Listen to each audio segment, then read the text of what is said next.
Hello everyone, this is Erik, the Asian movie enthusiast, and this is my review of The Witness, a Korean thriller from 2018.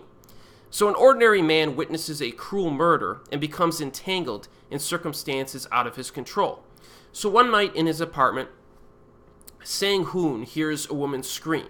So he looks outside his apartment and he sees a man hitting a woman with a hammer in the middle of the parking lot. He's on like a higher floor of the apartment complex and he looks down and sees this. So he immediately attempts to call the cops, but his wife, who is completely oblivious to the murder that's occurring outside, turns on the kitchen light to grab a drink. The murderer notices the light and immediately suspects that the people in that apartment have seen him. So in a panic, the Sang-hoon guy does not call the cops. The next day, the woman's found dead and the cops begin investigating. So the opening 10 minutes are pretty good.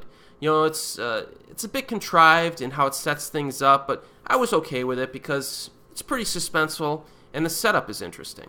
You can understand why this guy panicked in that situation. I mean, he's got a family who lives with him, so he decides to take the path of least resistance and assumes that the murderer will not have a motive to hurt him or his family if he simply keeps his mouth shut.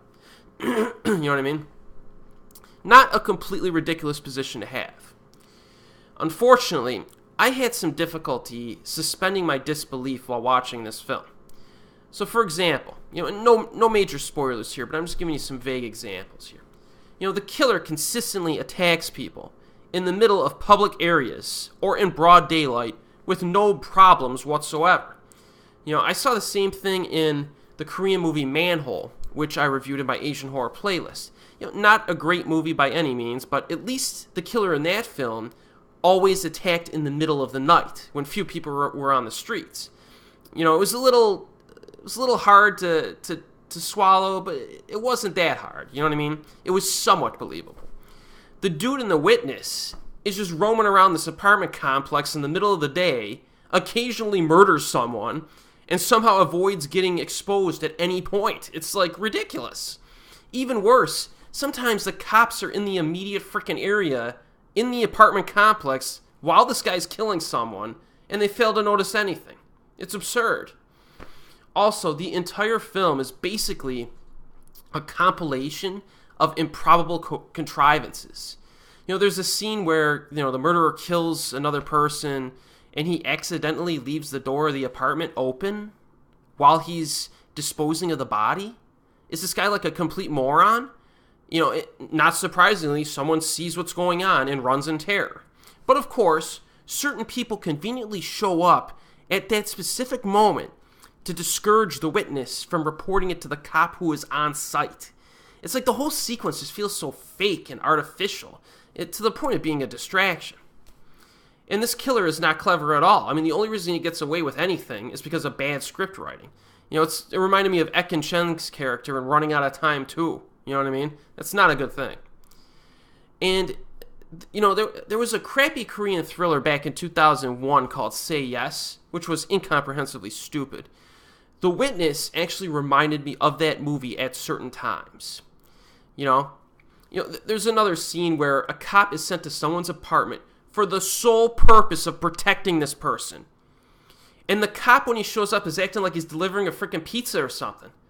He's like, no sense of urgency. He's just like standing there making chit-chat, no attention to any of his surroundings or the situation at all. I mean, the script writing is pretty underwhelming in this film. It's pretty underwhelming.